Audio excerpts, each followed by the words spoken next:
Masih bersama saya Adini dan kembali kami sampaikan berita Padang hari ini.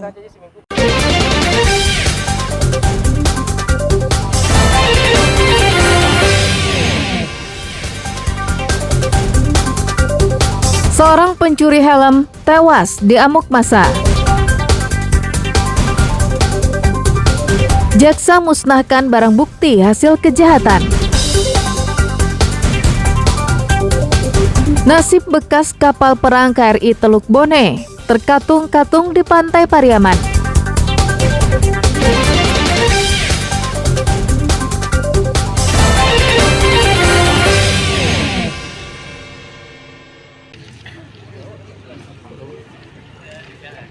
Dua pencuri helm ditangkap dan diamuk warga di daerah Pauh, pinggiran Kota Padang pada Rabu malam.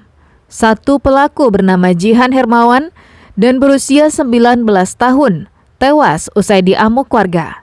Sedangkan satu orang temannya berinisial FA dan berusia 16 tahun, mengalami luka-luka dan masih dirawat secara intensif di Rumah Sakit Bayangkara, Polda Sumbar. Peristiwa pencurian helm ini diketahui terjadi pada hari Sabtu pekan lalu di sebuah kafe yang berada di Kecamatan Pauh. Aksi kedua tersangka juga terekam kamera pengintai. Baru pada Rabu malam, sekelompok pemuda Pauh bertemu dengan kedua tersangka dan melakukan pengeroyokan. Hingga kini, anggota Satreskrim Polresta Padang masih melakukan penyelidikan lebih lanjut. Polisi telah mengantongi identitas sekelompok pelaku pengeroyokan yang diduga berjumlah 7 orang. Dan kita bergerak ke TKP, mengumpulkan bagian braket dan mengecek korban. Setelah sampai di TKP, korban sudah tidak sadarkan diri dan dibawa ke Rumah Sakit Bayangkara. Untuk kejadian sesuai dengan laporan, korban ada 2 orang. Kondisi korban, 1 orang meninggal dunia, 1 orang masih dirawat di rumah sakit. Polisi kini tengah mengejar pelaku pengeroyokan. Meski korbannya adalah tersangka pencuri, namun warga diimbau untuk tidak main hakim sendiri yang menyebabkan korbannya tewas. Alfi melaporkan dari Padang.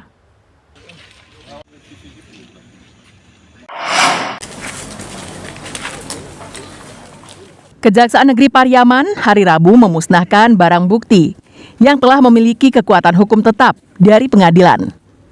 Pemusnahan perdana pada tahun ini dengan barang bukti dari 46 kasus. Masih didominasi barang bukti sabu-sabu, yakni sebanyak 2,1 kg dan 183 gram ganja. Selain itu, Kejari Pariaman juga memusnahkan barang bukti dari kejahatan lainnya, baik yang berbentuk elektronik maupun senjata tajam. Pemusnahan dilakukan dengan cara dicairkan menggunakan blender, dipotong menggunakan mesin, serta dibakar agar tidak digunakan lagi atau disalahgunakan. Pemusnahan ini juga melibatkan unsur Forkopimda dari Kota Pariaman dan Kabupaten Padang Pariaman. Eksekusi barang bukti oleh kejaksaan ini adalah sebagai bentuk tanggung jawab. Pasalnya, yang dieksekusi bukan saja pidana badan yang telah diputuskan pengadilan, tapi juga barang bukti hasil kejahatan. Karena kami melaksanakan, kembali tadi yang saya sampaikan di awal, kami melaksanakan putusan pengadilan. Jadi tugas jaksa itu tidak hanya berhenti sampai dengan putusan pengadilan dibacakan di persidangan, tapi kami juga harus melaksanakan putusan tersebut. Ya, eksekusi putusan tersebut tidak hanya eksekusi pidana badan terhadap terpidana, tapi juga terkait dengan barang bukti. Ada yang dirampas, ada yang dimusnahkan. Kejaksaan juga menyayangkan masih tingginya angka kejahatan narkoba di wilayah hukumnya, sehingga tidak tertutup kemungkinan pemusnahan barang akan dilakukan 2 atau 3 kali dalam setahun. Eki Rafki melaporkan dari Pariaman.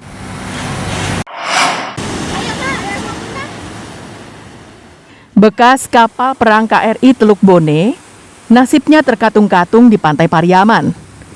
Sejak didatangkan tanggal 23 September tahun lalu, hingga sekarang, nasibnya tidak jelas. Padahal, niat Wali Kota Pariaman saat itu, Genius Umar, ingin menjadikan kapal perang yang pernah bertempur di masa Perang Dunia Kedua itu sebagai objek wisata bahari di Pantai Gandoria, melengkapi tank tempur yang ada. Namun, sejak Genius Umar lengser Oktober tahun lalu, pemerintah Pariaman tidak menganggarkan biaya perawatan dan biaya operasional untuk menjadikan KRI Teluk Bone sebagai objek wisata bahari. Ironisnya lagi, kapal dengan panjang 100 meter dan lebar 15 meter ini dianggap mengganggu arus lalu lintas laut, baik untuk nelayan maupun pelaku wisata. Karena tali kapal ukuran besar melintang di pantai. Yang jelas Pak, kapal ini banyak merugikan pihak, terutama nelayan dan kapal wisata. Hari itu talinya putus, menghalang masuknya kapal ke muara. Jadi nelayan pun takut-takut Pak untuk berlari ke laut. Dan kapal wisata pun hampir kemarin ada yang mau nabrak. Tujuannya untuk memajukan wisata di Talau Pauh ini. Dampaknya sekarang masanya habis, seharusnya kita cari jalannya yang lebih bagus. Siapa saja nanti pemimpinnya, atau wali kota baru, yang batu yang lama, dampaknya harus kapal ini harus dibawa ke tepi. Jadi jangan sebagai bumerang. Sementara itu, penjabat Wali Kota Pariaman, Roberia, mengaku tidak tahu menau kenapa Pemko Pariaman tidak menganggarkan dana perawatan dan dana operasional kapal perang. Roberia menyebut dirinya kini lebih fokus untuk membayar hutang-hutang pemerintah kota. Nah, karena 2024 tidak dianggarkan, bukan karena kesalahan saya juga tidak tahu kenapa tidak dianggarkan, saya belum masuk di akhir. Nah, untuk merubah anggaran APBD 2024 pun ada proses, paling cepat tuh Juli 2024. Itu pun tahun ini saya fokus untuk bayar hutang itu 12 miliar total. 5 miliar sudah selamatkan masuk APBD 2024, 7 miliar yang lagi saya carikan jalan keluar. Jadi 12 miliar total semua. Nah, fokusnya ke sana. KRI Teluk Bone dengan nomor lambung 511 ini merupakan hibah dari Kementerian Pertahanan untuk Kota Pariaman. Jika dibiarkan tidak terurus, bisa jadi bekas kapal perang ini hanya akan menjadi besi tua atau barang rongsokan yang terapung-apung di laut. Eki Rafki melaporkan dari Pariaman.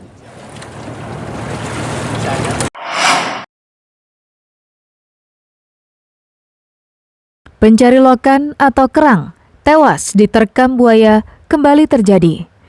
Sebelumnya peristiwa yang mengenaskan ini terjadi di Nagari Air Bangis, Kecamatan Sungai Beremas, Pasaman Barat, pekan lalu. Kini pencari lokan di Sungai Batang Masang, Nagari Tiku Agam, diterkam buaya saat sedang mencari lokan. Korban bernama Nongki dan berusia 19 tahun dinyatakan hilang pada hari Rabu. Menurut informasi, korban pergi mencari lokan di Sungai Batang Masang. Namun hingga malam hari, korban tidak pulang ke rumah. Keluarganya pun melaporkan hal itu kepada Wali Jorong yang kemudian melaporkannya ke Posko Basarnas. Tim SAR gabungan melakukan pencarian dan membagi 3 tim. Kamis pagi, korban ditemukan dengan jarak 2,5 km dari titik korban diduga diterkam buaya. Korban ditemukan dalam kondisi utuh, namun ada bekas gigitan buaya di bahu kanan korban. Ini pencarian dilakukan dengan 3 tim. Tim pertama melakukan pencarian sekitar TKM dengan menggunakan drone thermal, kemudian tim kedua menggunakan perahu karet dan perahu masyarakat menyisiri kiri kanan sungai sampai ke muara. Kemudian tim ketiga melakukan pencarian di darat di sepanjang kiri dan kanan sungai. Alhamdulillah, tadi pagi pada pukul 8.30 korban atas nama Nongki ditemukan meninggal dunia di sekitar muara sekitar 2,5 km dari lokasi kejadian.